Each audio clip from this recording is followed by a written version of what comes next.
is it Chinese New Year or Lunar New Year? Every year around this time, the conversation comes back again. And the more I sit with it, the more I realize this isn't just about a name.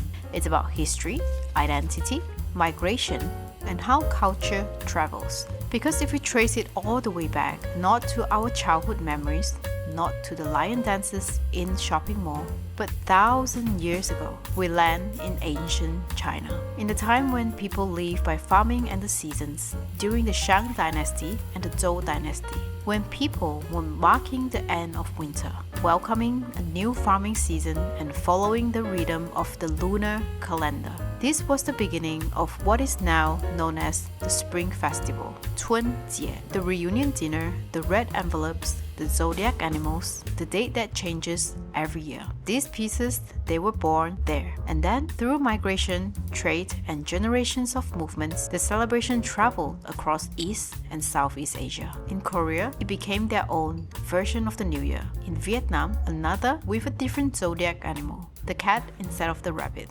In Mongolia, they have their own way of welcoming the year. And for me, growing up as a Malaysian Chinese, we never questioned the name. Back home, it's always Chinese New Year. And I'm pretty sure in Singapore and Indonesia, it's the same in everyday conversation. Not as a political statement, not as a debate, just the language of home. The way our parents call us to the dining table. The way it was written on the ang pao.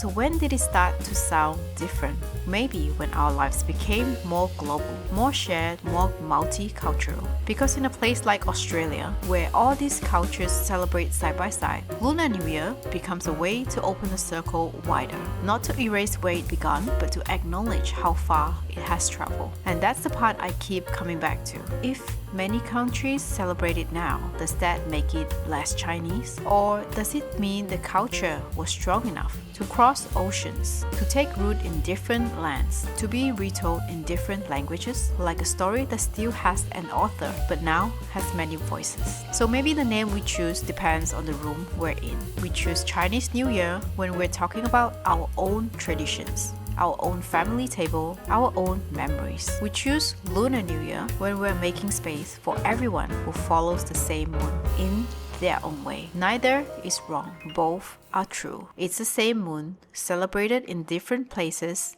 and we all share it.